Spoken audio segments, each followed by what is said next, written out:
How's it going, everyone? Welcome back to the channel. So on today's video, we're going to be talking about the 2-year update on the current generation Honda Pilot with the 3.5 liter dual overhead cam with the 10-speed transmission. So there has not been too many issues, a lot of one-off issues here and there, but nothing too common. So that is a good thing. And we're going to talk about some of those things. We're also going to talk about some of the recalls that we have seen and have been presented to us by American Honda, and just kind of talk about everything. In the event that you are interested in purchasing one of these vehicles, you could be well aware of some of the things to expect, some maintenance costs and things of that nature. So with that being said, let's go ahead and get started with some of the issues we have seen here at my local Honda dealer. And when these vehicles were new, I had one with about 1,000 miles that actually ended up needing a transmission replacement. It was a one-time thing. We have not seen any of those afterwards. Probably just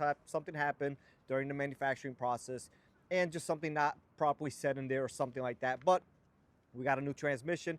We installed the transmission and we replaced that transmission and sent the customer back on their way, and they have not been back since. Initially, we had a ton of issues with water getting into the rear wheel speed sensors here. It seems like possibly they have updated something because we have not seen those as of late, but we did see a few of those cases. All we had to do was just blow them out and connect them back together, and everything would be okay at that point. Now, we have seen a couple of floor harnesses. This one actually here is going to get one of those floor harnesses, and one of them was due for some water intrusion from the tailgate that there is, and seems to be a kind of a continuing pattern of that tailgate stuff. And also we have heard, we have not seen here, but of some panoramic roofs also leaking. So as those get resolved, I'll make videos on those as well. But one of those harnesses needed replacement. Actually was coating for the rear differential, and it was a connector inside the vehicle getting wet, causing that code.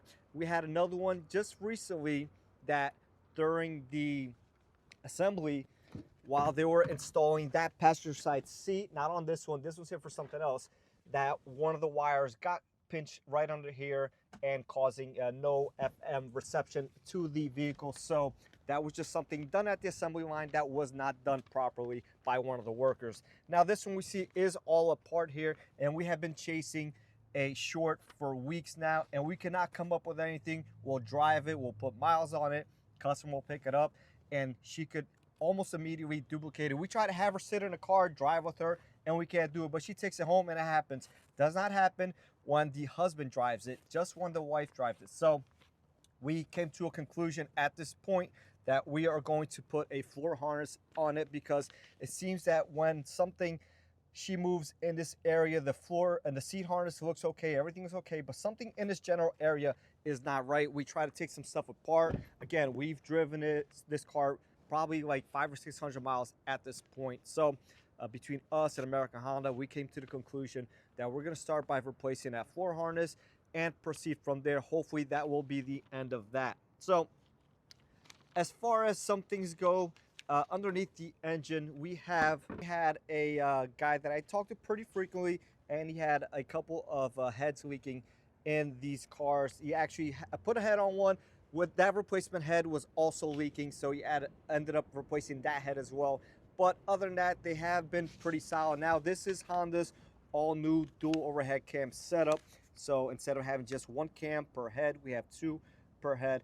And it is a totally new timing belt package and tensioner. Everything is redesigned at this point for these heads. And these heads were actually introduced in the TLX Type S back in 2021. So they carried over onto here, and just a very different from what we are accustomed to with the single overhead cam setup. Now these also do no longer require a valve adjustment, which is a positive as far as maintenance goes for the customer, because it is typically a good idea to do a valve adjustment right around 100K. So now that we eliminate that, that's definitely a benefit to the customer. Although the time belt package in theory should be a little bit more expensive, because it's going to be a lot more labor intensive. We have to use special tools to lock these cam gears and get everything timed correctly that way. So I have not done one as of yet.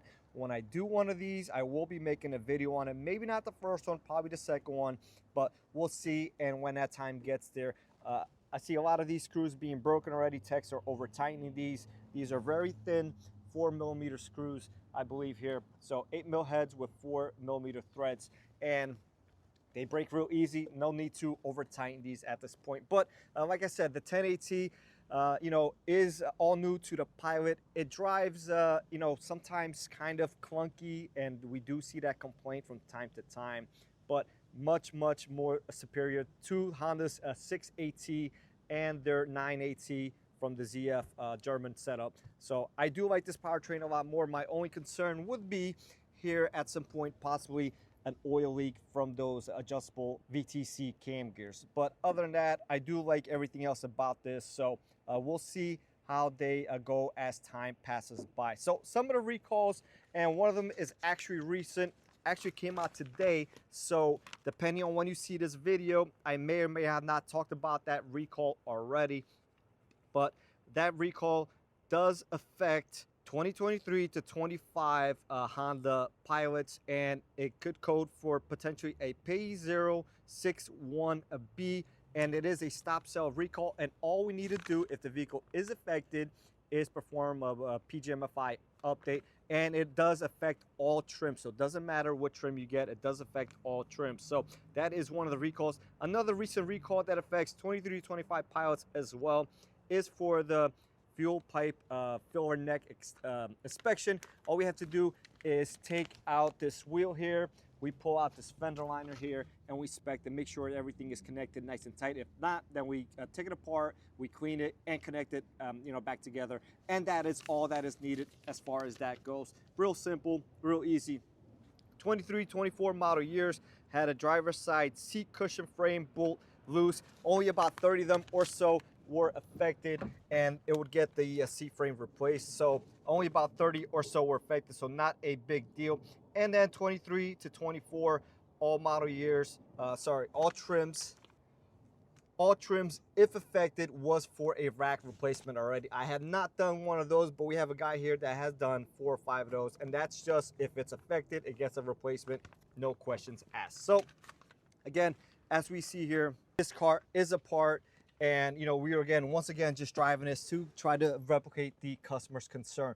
But over here inside, we haven't had many issues. We did find some of these plugs just soft set, so causing some wacky stuff to happen. For instance, maybe the window wouldn't work or the door locks, and when we take out the door panel, the connectors were disconnected either here or like at the window switch, for example, you know, things of that nature. We've also seen a few of these window regulators bolts being loose. So again, not a big deal, but just simple, small, silly stuff that seem to be a lot of it first model year issues. Now that we're into the second year cycle of these cars, seems to be a lot better.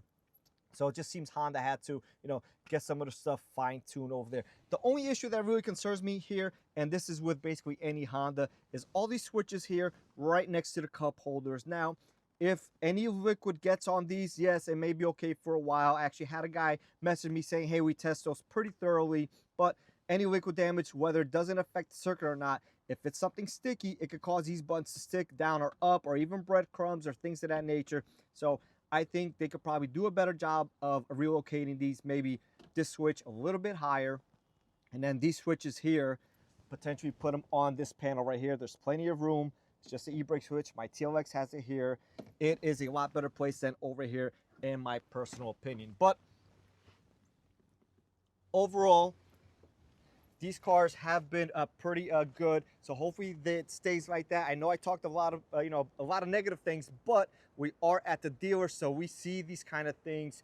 All manufacturers have issues, sometimes similar to these, sometimes more serious, sometimes less serious, but things are going to happen, things are going to break, things are going to be left loose at the factory. It is what it is, unfortunately. But overall, if you're looking to get into one of these vehicles, I would highly recommend it. I'm thinking about upgrading my previous generation to this one in the near future, but we will see how that goes. So if you're in the market for one, if you have one, if you're a technician and you've seen other issues, if you've had other issues, drop a comment down below and we can talk about it. So with that being said, I'll catch everyone on the next one.